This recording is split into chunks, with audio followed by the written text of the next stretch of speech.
Welcome to Uncommon Engineering. Yes, this is the kickoff episode. Coach Hawk at UC Davis. We do things a little differently around here. Now imagine yourself, a boy growing up in the Midwest, Webster Groves to be exact. A boy comes from the Midwest, infatuated with the mountains, goes to Alaska, looks at the great Denali, says, I need to climb this. Eventually he's a mountaineer in Washington. Then there's a girl from Oklahoma. She moves to Colorado. She's a runner, but there's too many climbers in Colorado. So she gets infatuated with it. Now imagine this. Two people find love on the highest mountain in the world. That's right, Mount Everest, 29,000 feet. That's right. We got Brad and Tonya Clement on here. Brad is a mountaineer around the world, one of the few people that have climbed Everest from both the north and the south side. And Tonya is one of the few women in the world that have climbed up Everest, I think the 9th ever, and the only woman to climb the 5 highest peaks in Africa. Now, if that's not uncommon, I don't know what is. Brad and Tonya, welcome. Oh, we're excited to be here. We're jazzed. We're jazzed, and it's great to see you again, Hawk. Likewise. Love seeing you. We first hooked up when I was at CU and I was coaching at Colorado, and Brad and Tonya had reached out to me and they spoke to our team, and I got so many comments from our guys about what an unbelievable experience is for two people to be joined in that way, and then to look at the meaning derived from climbing and what it all entails. And so, Brad, let's just kind of start with you. I mean, how does this happen? Like a kid, the statesman from Webster Groves, how do you get on top of all these mountains? It's a good question. It's a good question. You know, if you had seen me growing up, like you said, Webster Groves, which is St. Louis, Missouri, I was kind of a sick kid. I had asthma, chronic bronchitis, which is because of all the allergies in the Midwest. So mountains, believe it or not, are one of the few places with very few allergens. It's one of the few places I can really do well at physically. So I was drawn to these areas that let me escape asthma and bronchitis. And more so, it just became an extension of the love of the outdoors that I'd always had as a kid. And so my love of being outside in the great outdoors in the Midwest evolved and morphed into just falling in love with the beauty of mountains and wanting to place myself in those environments. And here I am today. So in a nutshell, that's it. Now, come on, Brad, we can all go for a walk, in the woods. Like, for crying out loud, you're up there where there's very little oxygen. I mean, what did you just think about taking those risks, and what did it take to kind of get out of the box and do that? I've asked myself that question for many years. For me, it is, I don't know if you've ever felt like this, or Tonya, if you have had this feeling. The first time I went to the big mountains, which for me was Mount Rainier, which may or may not be deemed as a big mountain, but I believe it to be, and certainly 25 years ago, it was huge to me. Big glaciers, big unknowns, way outside of my comfort zone. I immediately felt that is where I belong. I felt very comfortable. I felt very full of gratitude, full of humility, but also full of confidence that this is me, this is a good fit. And I wanted more and more and more of that, to the point where it became my, not just a passion, but my profession for now 20 some odd years. And so it was just almost like a light bulb went off that I feel comfortable here. I feel good here. This is me. Okay, Tonya, so you're running around there in Boulder, getting on your marathon legs. Tell us about your journey to become a mountaineer.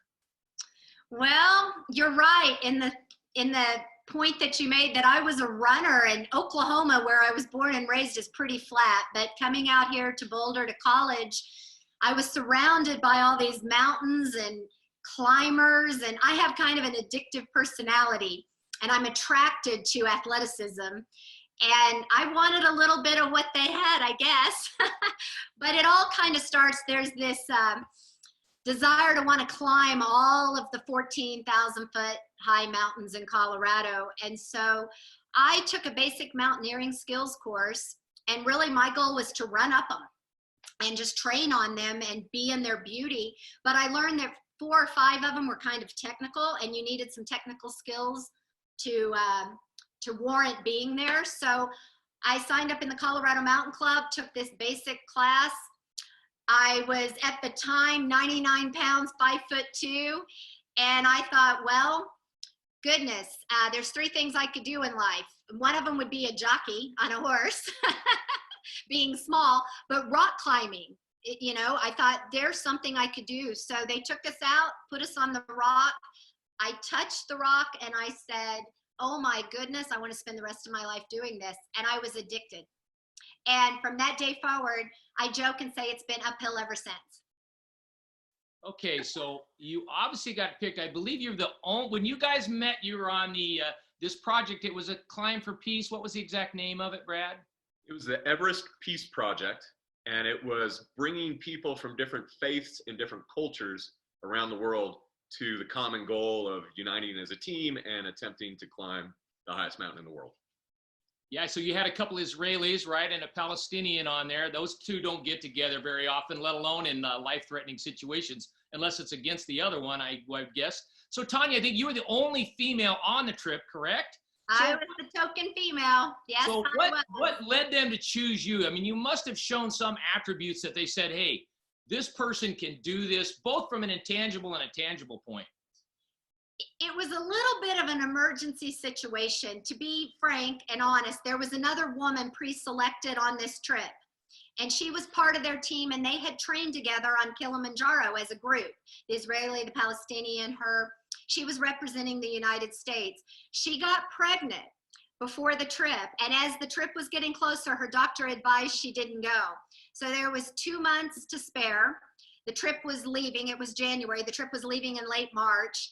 And I was in the outdoor industry at the time working a trade show, and a gentleman came to that show. He was the orchestrator, the logistics coordinator of our climb. It was his baby. It was his dream. And he's running around this show that fills a convention hall saying, I need to find a female, because the sponsors at the time didn't want to spend money if the team wasn't truly diverse, and they needed at least one woman on the team. So when I joke and say I was the token female, I sort of was. And he came up to my booth and, you know, out of the blue asked me if I wanted to go climb Mount Everest. And my coworkers said I literally stopped breathing. I turned white, and I just stood there staring at him. And he said, and you have to tell me in 2 days, yes or no. So it kind of approached me, but you know, the word was out on the street that it was something I wanted to do. I was not secretive about that. I really believe if you tell people your goals and your desires, the word gets out, and then the universe, you know, it will answer. So I was very vocal about it over the years, but I wasn't expecting it that day.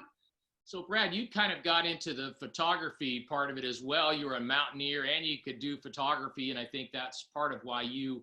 But was it always your dream? Once you did some of the other mountains, you said, I have to do Everest? At the time, absolutely. I think, well, I was 32 years old when we joined forces on this expedition. And I'd been to Everest once before. And at that time in my life, both, again, professionally and personally, Everest was Everest. Everest, if you're a football player, you want to go to the Super Bowl. If you're a mountaineer, you want to go to the highest mountain in the world. And it was a dream come true. And, you know, life changes, evolves, and goals and what's important to you grow and change. But at that point in my life, and for really a decade in time, Everest was a mainstay and a passion beyond belief for me. And to climb it and to film those expeditions, they're just cornerstones of my life to this day, and I just value every moment I've spent on that mountain. I love that mountain to this day. Everyone knows you get to the mountain, you don't get to spend much time up there, but we always talk about, Malcolm Gladwell talks about 10,000 hours, and it's all in the preparation and 1,000 invisible moments. I mean, just talk about the cumulative effort of the planning and preparation and training, and how long and what did you have to go through to actually go from here to get over there and get up there? What's your perspective? It's a lot. You start. I'll chime in. Yeah. It's big. You're right. It's a lot. Well, yeah, it's huge. It's a tremendous undertaking. If you think once you're actually on the mountain at base camp, at the base of the mountain, an average expedition for Everest is going to take 50 to 70 days in length. Of those number of days, you really only spend about 5 to 8 days climbing. So much is spent in the logistical pyramid of getting everything there, getting your body ready to go higher. And you do stages where you go up a little bit, then you come back down to base camp. A week later, after you've rested, after your body has recouped some energy, you go up a little higher than you did the first time. Then you come back down. And it's a series of these rotations. So that's when you're actually on the mountain. But prior to even getting to the mountain, you know, coming from the US, it's about 36 hours of flying. You've flown over to Nepal, you know how it is. It's a long flight. And then even before that flight, it's months and months and months of physical preparation. And hopefully people that are going to Everest also have years and years and years of mountaineering, if not overall physical, athletic experience, training. So yeah, it's you don't just show up and climb it. There is 99% more planning than the 1% of actual climbing. How about you, Tonya? Well, I think Brad summed that up very well. So I'll take kind of a slightly different approach. He really spoke to the physical side. I think there's also a very strong component of the mental side of it, because as I was getting ready to go, I reached out to so many people that had gone there before me. They're easy to find here in Boulder, Colorado, right? So since we're a city of mountaineers, but people told me that, you know, I was going to be mentally challenged, and I was. It's really easy when you step out of your comfort zone to be in this world of unknown like we are today with this virus. But when you're in the unknown, it takes an emotional toll. It can wear you down. It can beat you down. So, and it did. I mean, I had people walk up to me and at base camp and say, "Oh, is your boyfriend climbing?" You know?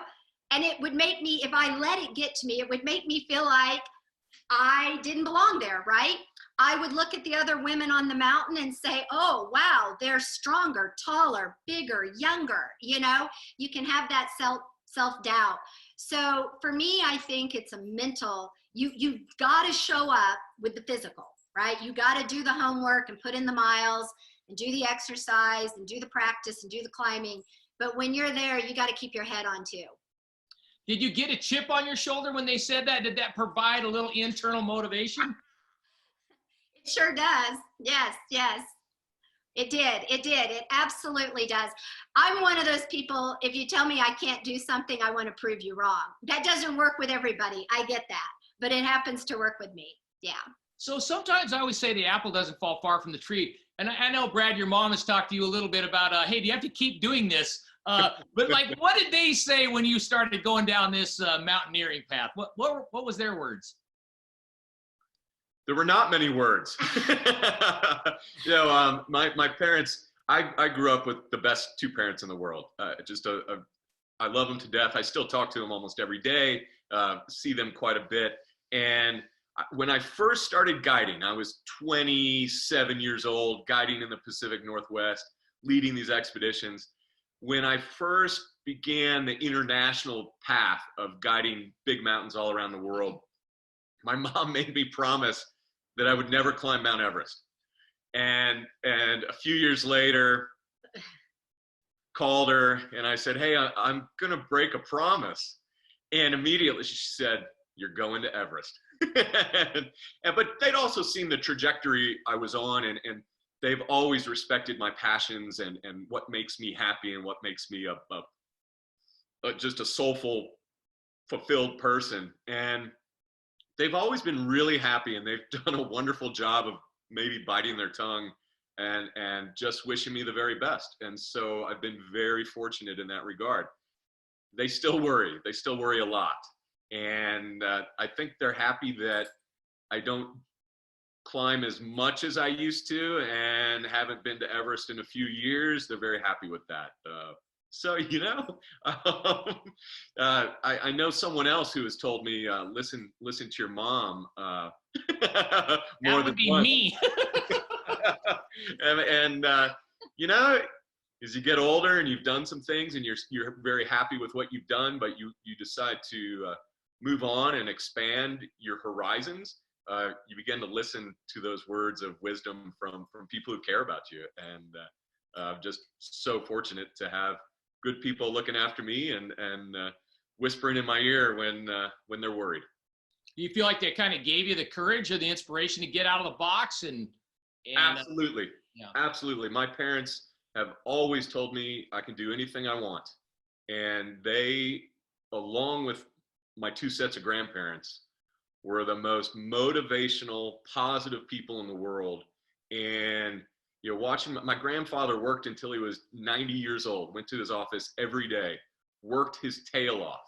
And it was always about putting in the work, not just assuming something's going to be handed to you.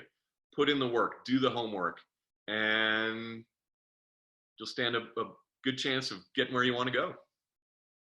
How about you, Tonya? You must have a little bit of that foundation as well, huh? I feel like I was fortunate too, like Brad. My parents did. They always encouraged me to do they've always encouraged, do what you want to do. Don't let anything get in your way. And I think that network is so important. And I think it reaches beyond family to friends. When you go off to do a big mountain and to invest in your passion and your love, you feel like you're doing it alone, but you've got a backbone behind you making it all possible, whether it's the people you leave behind at work to pick up the pieces when you're not there, whoever's taking care of your pets, your house, your home. It really does kind of take a village, and that network is key. I know you talked about, and I enjoyed doing reading. I know so much about you, but I just feel like I'm even more impressed now reading. But I think you talked about just the value of choosing your partner. We'll get to Mwenzi here in a little bit, but just talk about the cooperation of getting up the mountain and the teamwork and all the intangibles it takes to actually get that amount of people to the top of that mountain and back safely. Wow, that's a big one. It's so important. Yes. The people you choose to climb with need to somewhat share the same goal, be on the same path, but there's this unwritten rule that if anyone doesn't want to go, you don't go, right? You got to have that up front. I'm kind of digressing there a little bit because that's the foundation. It's you want that energy and sync going forward to the same target, same goal. You don't want to take anybody dragging them, kicking, screaming, begging. And when you find that, it's powerful. And yet you've got to listen to one another and pick up on the tiny cues. So I think the partner you choose is the single most important decision you make. Everest is a little different. You don't always choose your team. We did not get to choose that team we were with that trip. We happened to choose each other later on, but that's the other story. But we were there as individuals, as islands, and we had to learn to work together in the heat of the moment. But for other expeditions, when you're going to pick something and go off and do it, that's where you get to share the goal and share the dream, share the planning, share the pain. There's a lot of suffering. There's a lot of who's going to cook today, who's going to beat down, go out and get the snow, who's going to make the meal, who's going to put up the tent. So it takes a lot of synergy. Yep. What would you add? Well, my experience overall over the many years of mountaineering has been largely different than Tonya's, because as a guide, I never know my team, and I never know the dynamics. Although in and out of any expedition, from one expedition to another, surprisingly, the dynamics are pretty much the same. There are certain personalities that always show up, and you can generalize to some extent. But as a guide, not knowing exactly who's going to be on your team, what their experience is, what their motivation is, what their goals truly are, is always, for me, quite interesting. I enjoy that. And I enjoy figuring out the chemistry. I'm a true believer, and to your point, maybe it's from my background where I always just felt everything's possible. I truly believe anyone can achieve anything they want. And it's really fun to plant that little seed into team members and watch them really develop and blossom into what they hope to become throughout the course of an expedition. Whether that's 3 days on Mount Rainier or 2 months on Mount Everest, people can do whatever they want, whatever they truly want to achieve. It's possible. It's not easy, not always easy. There are going to be roadblocks, there are going to be hurdles, and it's fun to really help people get over those hurdles and get to where they want to go. And so Tonya and I have experienced different team chemistries throughout our careers of mountaineering, but it boils down to a lot of the same components of communication, motivation, not just cheerleading, true motivation of finding what is it inside a person, what matters to them, and helping them get there. And that includes ourselves. But I'll say, and you know this, you put anything under pressure and you quickly find out what's on the inside, right? And that applies to people. So you just don't always know what you're going to get. And when you're choosing your own expedition and your own team and your own mountain to climb, that's when everything goes downhill quickly. I want to know who's on the other end of my rope. Mm-hmm. And that's kind of our summation of our different approaches there. Mike Tyson always says everybody thinks they're a fighter until they get punched in the face. Exactly. So you guys have had several of those moments. I mean, what goes through your head? How do you handle it? How do you calm yourself down? How do you gain perspective when you're hanging on by a little tiny bolt about 5,000 feet off the ground? How do you do that? I think there is a beauty, and I believe it is learned. I don't think it's innate, but I think there is a beauty to knowing or realizing that there are going to be tremendous unknowns in the world. Mountaineering and climbing makes that very real very quickly, but I don't think that's unique in the world. Everywhere we live, everything we do has unknowns. It's just in the mountains, it's very clear and obvious and very tactile. I think that also allows so much freedom. If you can operate comfortably in the unknown, that's a wonderful, wonderful thing. And that's why I say it's learned.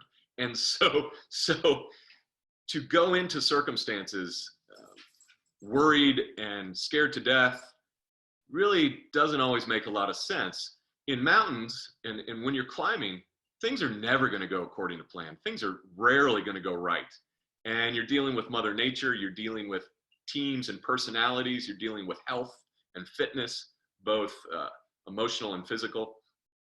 Nothing goes according to plan. And at a certain point in time, with enough experience, nothing going according to plan is the plan.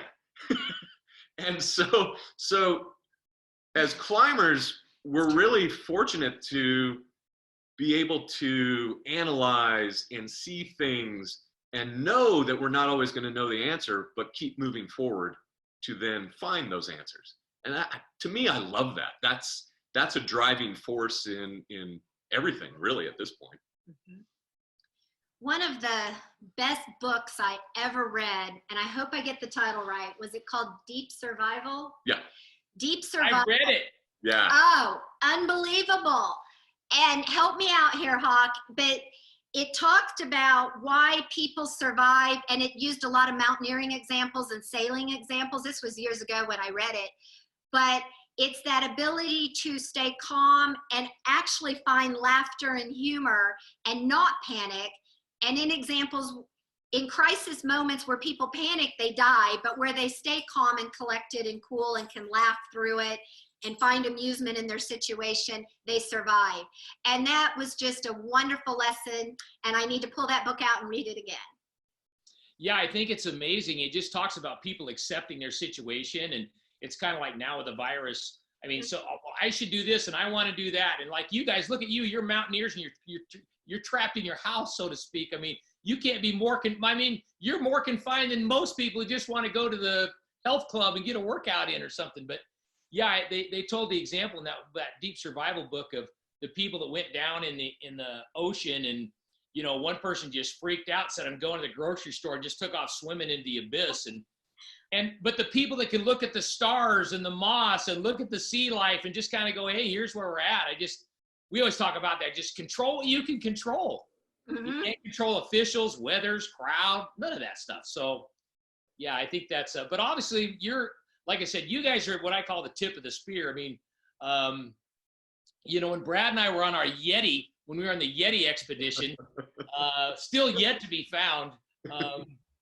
But, you know, geez, just walking some of those trails and looking at how far it is down, and I'm not a big heights person either. And then when I was reading about your Wednesday trip, I just could picture myself up there just shaking like a leaf, just hanging by a rope up there. But yeah, really spectacular. So I want to get back to the romantic part of it. But so now you're headed up this hill and you've got these people you don't really know. And then, hey, what were those little shining moments that you kind of said, you know, there's something about that person?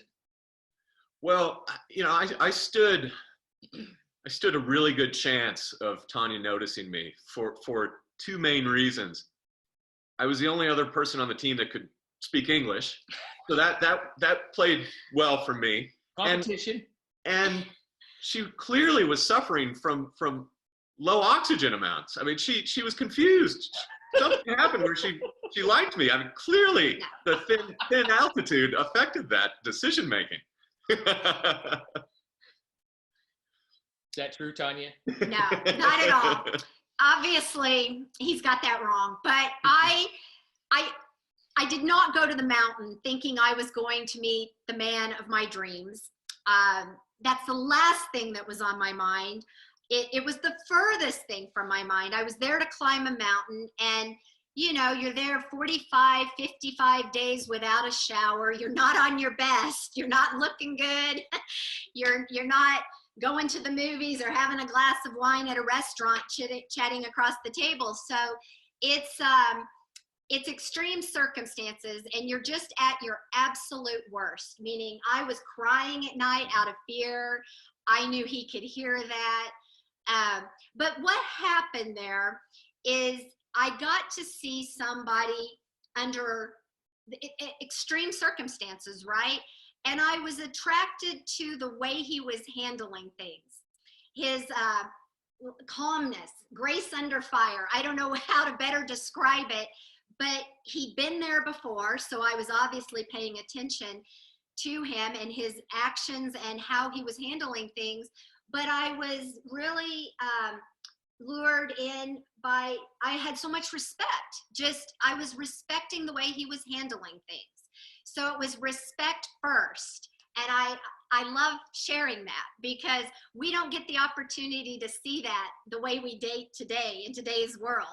So I thought that was a special moment in time. So I thought you had a great passage there when you were talking about Mwenzi, and I find this is true. I don't care whether you win the Super Bowl or you go to Mount Everest, that sometimes it's harder to go down than it is up. And talk about that. Well, I think getting up, you have all of this adrenaline and excitement to get to the summit, and you're working hard, so your body's warm, you're more comfortable, and you're going for your dream, and you're in sync and flow, whatever you want to call that, right? But once it's over and you've reached that goal, you're only halfway through. And sometimes getting down takes a lot longer because you lose your sunlight, you lose you lose your warmth, you lose your motivation. And that's when you really got to know that partner and pay attention to one another and talk each other through it. And that was a particularly challenging moment, getting off Mawinzi. Mawinzi is a mountain that is rarely climbed. It hadn't been climbed in, I think we figured out 20 plus. About 20 years. 20 years. So there was no beaten path. There were no rappel stations where they're pre-set up ropes where you can, you know, use your rope to rappel off. We had to build those with what we had. We had to save enough gear to make sure we had enough to get down. When the sun set and you're abseiling in the dark, you don't know if you're going to land on land or be hanging in the air. So we had some pretty tense moments. I felt really good that I had the right partner. I always felt safe. I felt we had enough tools in our toolbox, but it beats you down. It's hard. And something's funny. Then you go to sleep, you wake up the next day, and you can't wait to do it all over again. But in that moment, you're like, I'm never doing this again.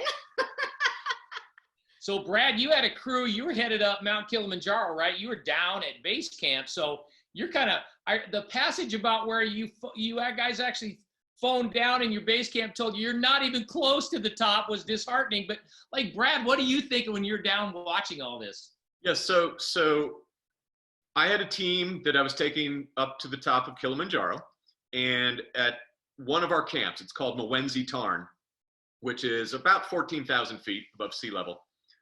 That takes us to the very base of Mawinzi. And so our game plan was our team was going to take a rest day while Tonya and Tom, her climbing partner, would go up Mawinzi.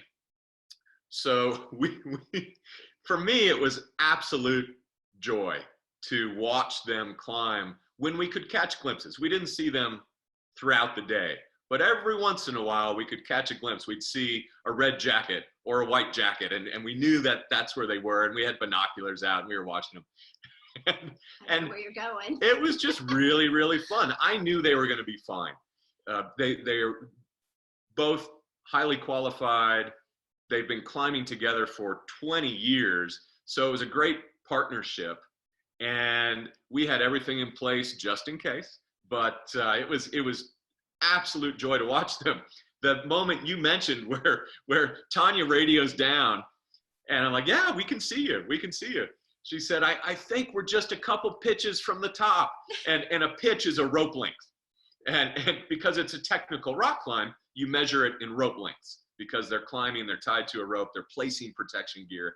And I looked at where they were, and they were maybe halfway up the mountain. So what did I do? I tried to be polite. He didn't tell us. I think I just said it's a little longer than 2 or 3 pitches. I didn't tell them how far they really had to go. But at that point, I knew it was going to be a long, long day. And it was, but they handled it so well and with such style. And I think you had some boiling points with Tom, but you always do. And that's the way you work it out with Tom. Yeah. And I mean, just what a fantastic climb. We had petitioned and talked with the government of Tanzania for almost a decade, and they finally gave us permission for that climb. And it was just fantastic. I was so proud and excited, and it was great. Talk about coming down in the dark. In the dark, Tonya. Talk about coming down in the dark. Like, oh my goodness. Talk about that. It was just so surreal. It was, we didn't think we were going to come out down in the dark because you keep doing the math on the way up. It's like we still have 10 hours. We can do this. But it just always goes so much slower than you planned. And I think some of the hardest points when it did turn dark, you throw your rope. And if you can just envision this, you go up one way, but you come down a direct way, if that makes sense. You don't backtrack, but you take the shorter path to the bottom. And so it's a place you have not traveled. So there were just moments when you throw the rope and your partner goes, and you put knots in the end of the rope to ensure your partner does not abseil off the end of his rope. But they're gone, and you're just left standing there in the pitch dark. And you're waiting to hear that they've reached safety. And that can take some time because the rope can get tangled. So many things can go wrong. And there's just moments of complete isolation, and that terror starts to set in, like, what have we gotten ourselves into? Is that rope going to reach ground?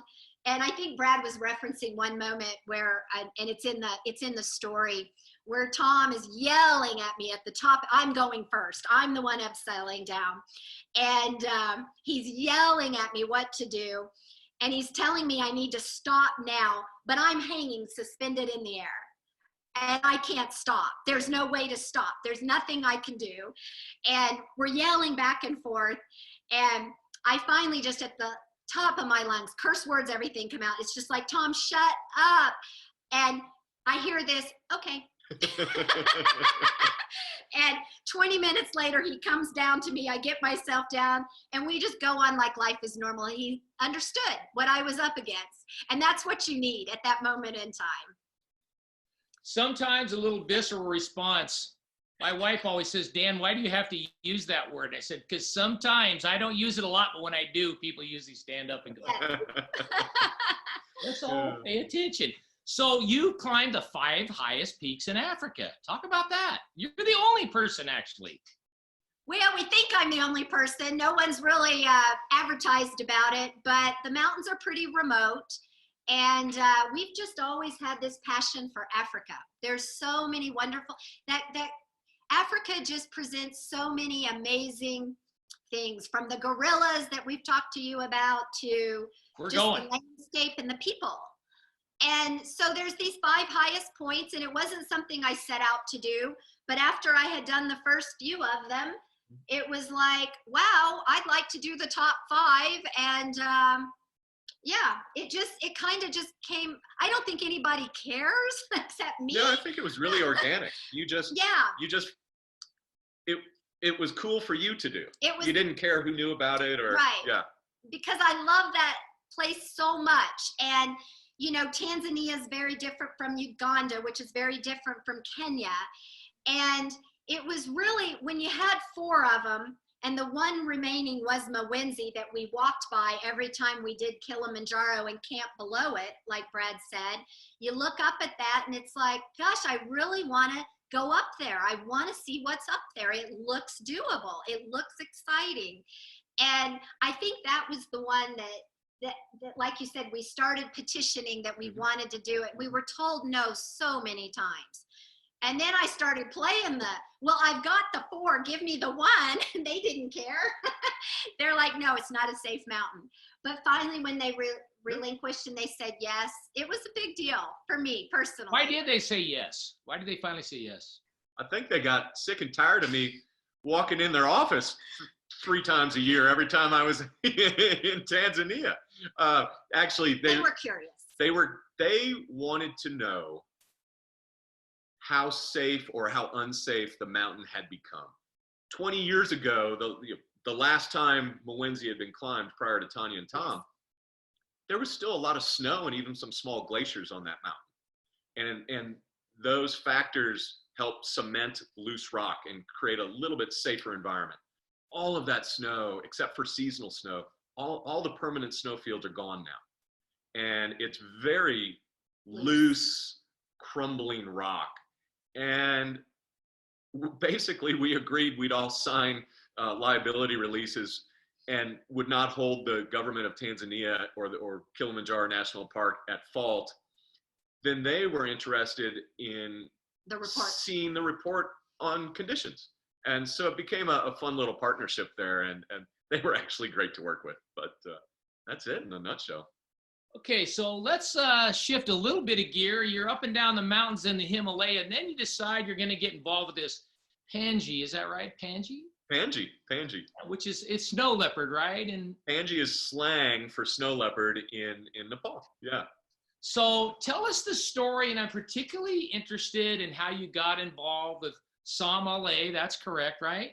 Yeah. It's even just your connection there. I think it's just so fascinating about your drive and your pursuit and your goal, and also looking at some of your other passions. Just talk about that. Yeah, well, I've been going to Nepal and the Himalayas for 20 years, almost 20 years. And at a certain point for me, I realized what kept me going back was not necessarily the mountains, but the people and the culture and the communities in which we travel through and get to know while on these mountaineering expeditions. I fell in love with Nepal. And I'll try to make this story short enough, but engaging. It is fascinating. I had read an article in National Geographic about this scientist, one of the world experts in snow leopards. And to me, I've always loved animals. Snow leopards are so rare. And as a mountaineer, it's almost like the Yeti. They're this enigmatic, mysterious creature of the Himalayas. I've always loved them. And I read this article about Dr. Sam Ale. He was doing snow leopard work, but more importantly, what he was truly doing was using snow leopard conservation as a vehicle to educate impoverished, underserved communities and children in Nepal. And he is Nepali, although he lives in Chicago now. He's a professor and biologist. He was helping teach kids and give kids opportunities they would never have otherwise. And I found this fascinating. So I blindly send Sam this email. Hi, Sam, I'm a filmmaker. Any chance I could come film your classes, your environmental camps? He takes these kids out into the mountains and teaches them all about snow leopards. And he wrote back a very terse reply, basically, yeah, maybe one day that will work. That was it. Okay, well, I tried. At that point, I tried, gave it a shot. About a half a year later, 6 months later, it's April of 2013, and I get another email from Sam. I'd long forgotten about him, and it just said, our next camp is in June. Are you in?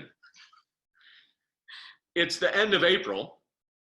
I have a month. I have no funding, but I also know if I say no, that opportunity is gone forever.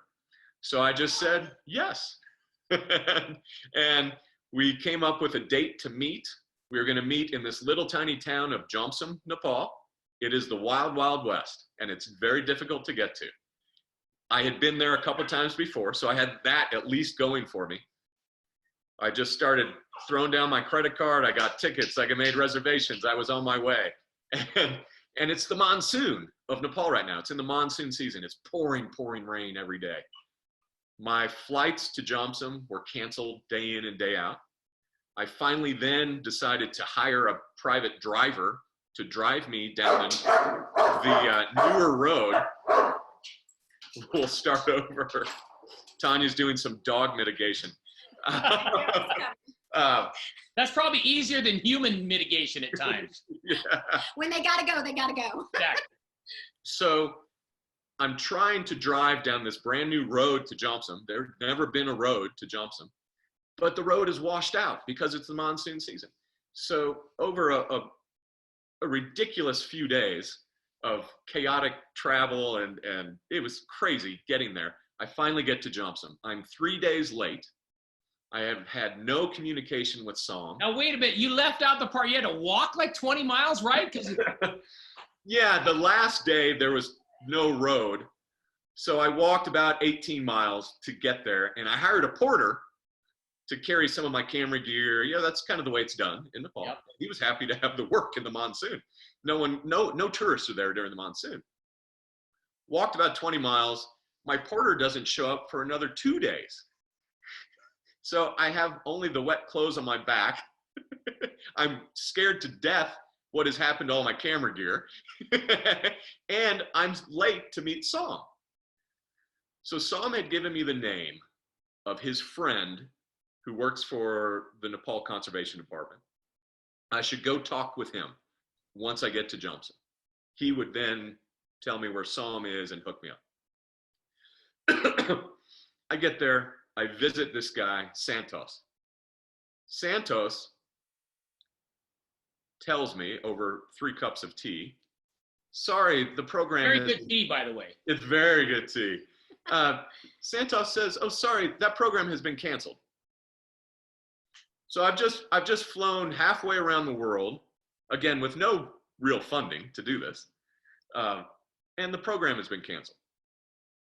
After a few more cups of tea, I realize it's a loss of translation.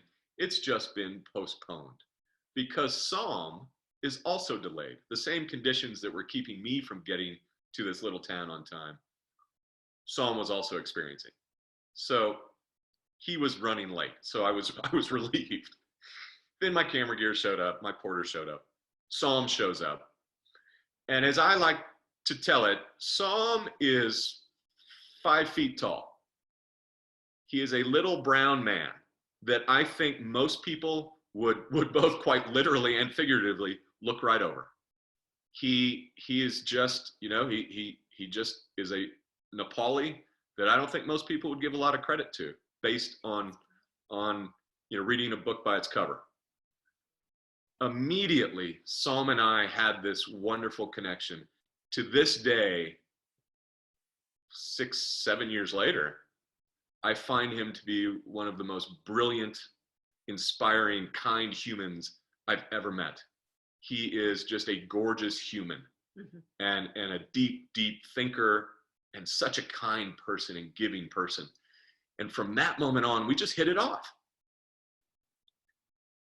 I filmed a little bit of that trip, came back. A few months later, Psalm was leaving the organization he was working for.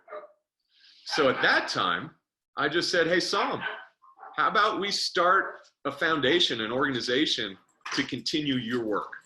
And that is how Panji started. And, we're still getting legs underneath us. I'm learning as I go. I never ran a nonprofit, but it is a passion for me, and it has just been a wonderful road to go down. And we now have a full-time staff in Nepal. We're running little courses to teach these kids and continue Psalm's vision, and it's just been fantastic. I remember calling Tonya from Johnson when I first met Psalm, and I said, I can see this is where I want to go, and this is what I want to do forever. And so we'll see how it goes. So far, it has been fantastic. Again, struggles, challenges, absolutely. Sometimes I feel like I'm flying blind. Sometimes I feel like I know exactly where I'm going. But that's, for me, the joy is figuring out the puzzle, figuring out that maze and doing whatever I can do to get there. So how do folks access that foundation? Well, we have a website, pangi.org. Spell Pangi. Pangje. Pangje.org. And, again, we're still small, we're still simple, but we're making progress. And you can learn more about what we do and when we do it on that website. Now, folks, you wonder why a football coach is talking. These people are actually professional athletes here, okay? These are Marmot athletes. And I don't mean like vermin. I don't mean like critters, like sponsored by Marmot. These guys are Marmot mountaineers. You also have a website, beyondeverest.com, right? And you also have Spindrift Films, correct, which is your filming. And then talk about the expeditions you've been on and filming, because you've been in a number of TV organizations. I think you told me actually you were supposed to be, where you're going to the Arctic right now? That got canceled or what? Yeah, thanks to COVID and this whole, talk about unprecedented times of shutdown. I was supposed to be skiing to the North Pole right now and filming an expedition. But that's on hold for right now. But yeah. Excuse me. Over the years, I've been really fortunate to travel to some amazing places and film expeditions, capture the beauty and the starkness of both Mother Nature and humanity through the people who travel to the far ends of the earth. And so, the Congo, Mongolia, a lot in Nepal, a lot throughout Africa and South America, and then just here in the US. And it's just been a wonderful, wonderful way to lead a professional life. And I always get the benefit of having the great film footage and photography of the places we go. It's like I have my own residential filmmaker. So, Tonya, you actually told me that you just had a couple of attempts at the Matterhorn that did not go according to plan. Yeah. Sometimes you get them and sometimes you don't. What leads you to, you've obviously spent so much time again and effort and money to get there and go there, and like what leads you to say this is not going to happen? Well, I don't know that I ever accept that it's not going to happen. And I think that's part of my problem because I keep believing it's going to. You know, I've always felt the ones that are the hardest to get are the ones you want the most. Why is that in life, you know? And the Matterhorn is one that it's a very commonly climbed mountain, but we chose to take a path from the other side, which you can climb it from the Swiss side or the Italian side. And I chose the Italian side, which is a little more difficult. And, you know, it's clearly not as hard as a mountain like Everest, but every mountain presents its own challenges and its own unique circumstances. And I just believe you don't just get to walk up them. You know, sometimes they tell you, no, you don't just get to show up and go to the top. You got to earn this. And that's the way I look at it. And the first time Brad and I went, we got halfway up it and a storm came in. And some people chose to go forward and we turned and went down. And that's hard to do. Like you mentioned, you spent all that money to get over there, all that training, all that time. You get one shot and you're going to turn around. The team that went forward perished on the mountain. They died of hypothermia. So in hindsight, it was the right decision. That will make you feel better about your decisions. At the time, they're hard. Then Brad never wanted to go back because he saw it as a crowded mountain. And I had to pick another partner, which I did. We got a little further this past year. And same thing, we had to turn. We had to make a decision. And it was hard because conditions were perfect. The skies were clear, but we did not feel we knew the mountain well enough to come down it in the dark. And so we chose to turn in perfect bluebird conditions. We felt great. Our health was good. Everything was good because the mountain will always be there. And so I just believe that I'll have another chance. I won't accept no. I want it more than I ever wanted it because I didn't get it. But you know, we'll go back. We'll go again. I don't know about you, Hawk. I never feel when I turn around on a mountain, when I don't make it to the top, even though that is certainly the goal, the overriding goal and motivation, I never feel like it's a failure when I turn around. And I would say most of the best lessons I've learned in the mountains are from times where it didn't work out to reach the top. I don't see it as a failure. I see it as just part of that journey that eventually is going to get you to where you want to go if you're willing, able, open to learning those lessons of having things not go correctly or well or as you had hoped. It's perspective. Yeah, when we were trying to go to base camp, remember we got up there and we were close. We were the site of base camp, and you said, "Okay, look, here's the deal. It's gonna snow. It's gonna snow a lot, so we can either make a move for base camp and possibly get snowed in for a while, or it's gonna be clear and we can go down." And I think we all looked at each other and said, "Hey, let's just go down."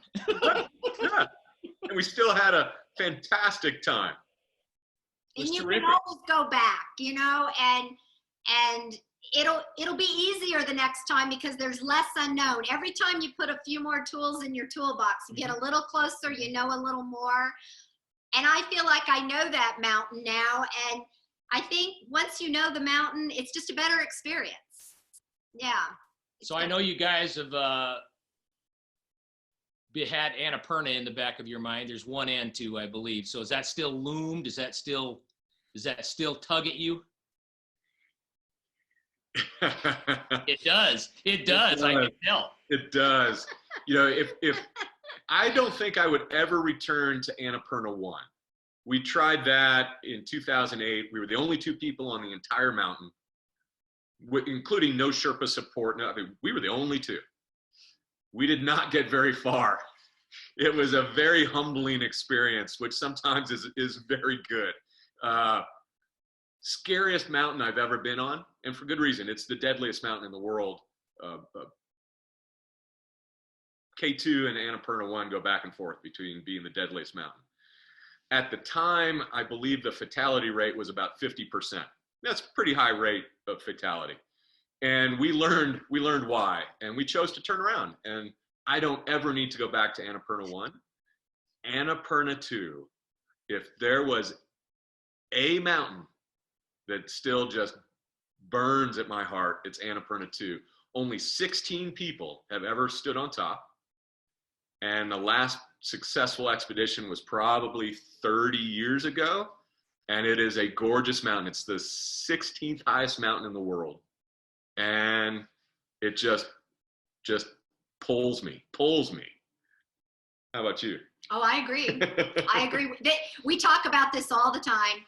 And some of our teammates that we've taken trekking to Nepal and made attempts on Annapurna 4, which is part of the path to get to Annapurna 2, they all feel the same way. We're just questioning our age, our senses. We're trying to decide if we ever want to go back. But I don't know. It's not off the table.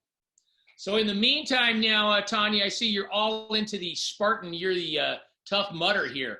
But I notice, is Brad not in on the Tough Mudder challenge? No, but I get the most amazing photographs of me in the most intense moments on those courses, don't I? Because he knows how to take the shot.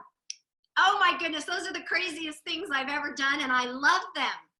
They are so addictive. It's that crowd mentality, and you're all out there, and you're in this together.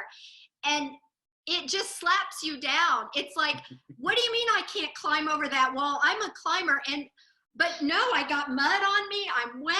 I slide off of it. It is so exciting, and I cannot tell you why. And I must be too old for this.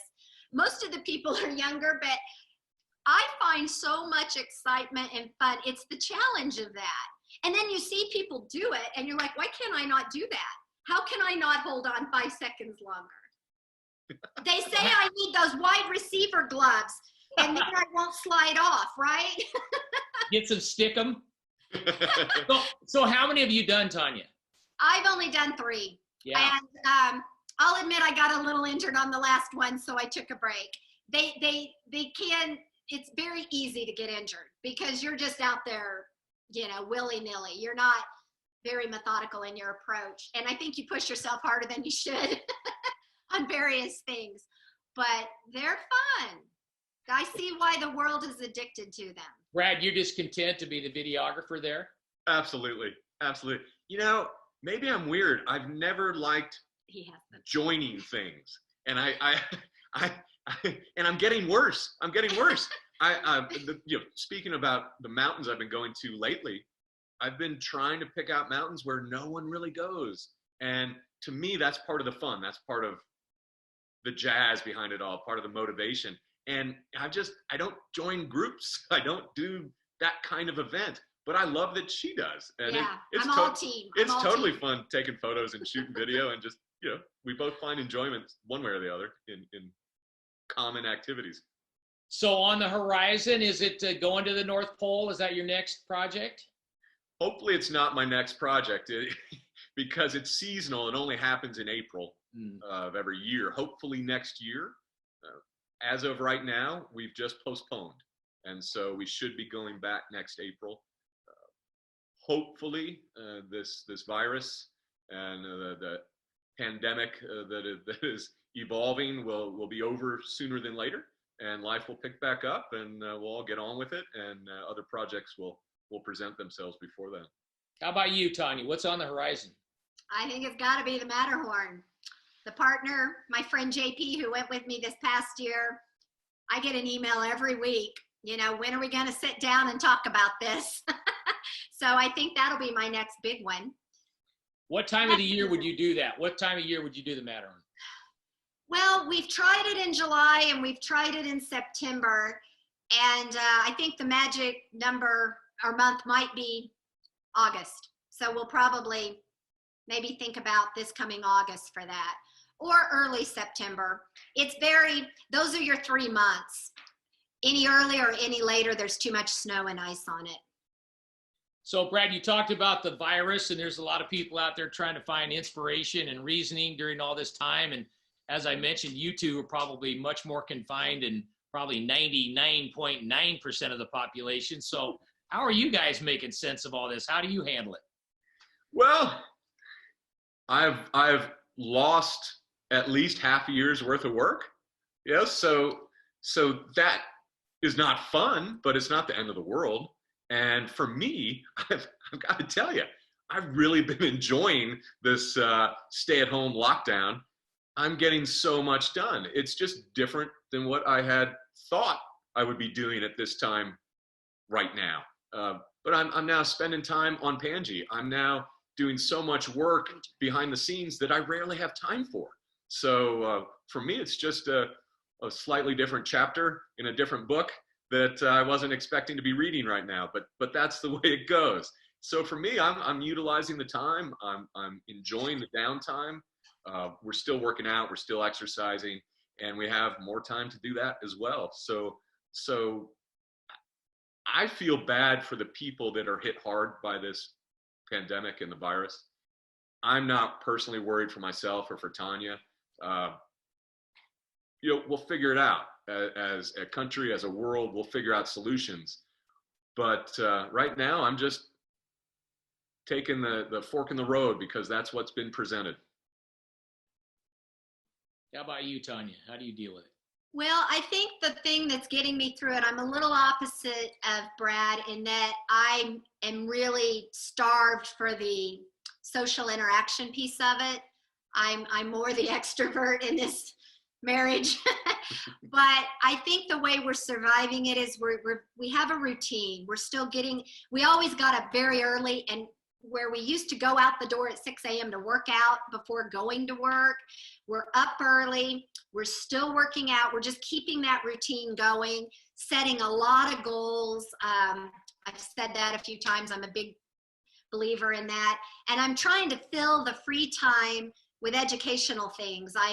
At first we were watching a lot of that binge TV, we were getting lost in, you could sit there and watch 6 episodes in a row, and I'm like, this is not good. But I've turned my efforts to, I'm learning Italian on Duolingo every morning. Where I used to work out, I spend 15 to 20 minutes doing my Italian language, and I used to do that at night and I wasn't retaining any of it. Now I'm retaining all of it and I'm really learning. We're cooking at home, so I'm watching a lot of videos and taking courses online about how to cook, again, Italian, making pasta, homemade pasta. I never had time for this before, so I'm trying to find those joys in learning and education and trying not to sink into the binge TV. Hawk, I know I've seen you address your teams. It's awesome to watch. And I would imagine a lot of the players that you have coached have taken away things that you have said that maybe you don't even know you said or had an impact on them in a way that it did. And I think so many times about just a little saying one of my climbing mentors told me when I was first starting as a guide. And when you're on a big glaciated mountain, there are lots of crevasses. There are cracks in the ice that you have to navigate around. And sometimes there's no easy solution. There's not a clear path to get through these things. And we were taking a team through this huge crevasse field.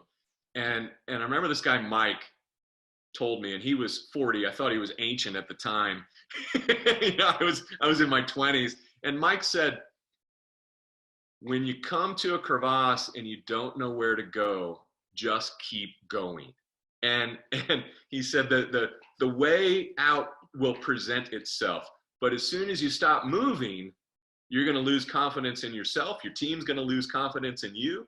Just keep moving. And I often think about that all the time, actually. It doesn't have to do just with mountaineering. I think about that all the time in whatever I'm doing. Just keep moving. And a solution will present itself. And that's kind of how I feel about this pandemic. We just have to keep going forward. Even if we don't always know where that's going to take us, it's going to take us somewhere, and just keep moving forward. As they say, an object in motion stays in motion, an object at rest stays at rest. So we get outside, we run, we walk, we hike, we just keep moving. So good. For the folks out there that might want to go adventuring with you, Brad, or you too, like how would they get a hold of you? Probably email is the best way, and it's just brad@spindriftfilms.com. And then you do have the Beyond Everest, right, out there as well. And we'll put all this on the explanation. This will run on YouTube, and we'll also get the audio out on the web as well. But hey, I love you guys. You know that. You are certainly uncommon in my book in many ways.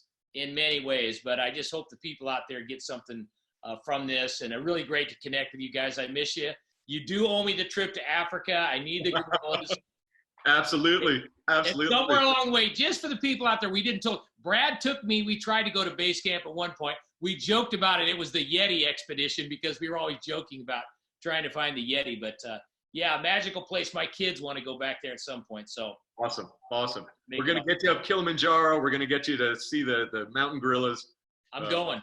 I'm in. We gotta get this virus out of the way. Then I'll be over there. So yeah. Hey, it's been our pleasure. This has been fantastic. We're so glad we were your first, because you never forget your first. There you go. A little sauciness. All right. Hey, really appreciate you guys being on. Have a great one. Let's stay in touch, and namaste. Namaste. See you, Hawk. Bye, Coach. Peace.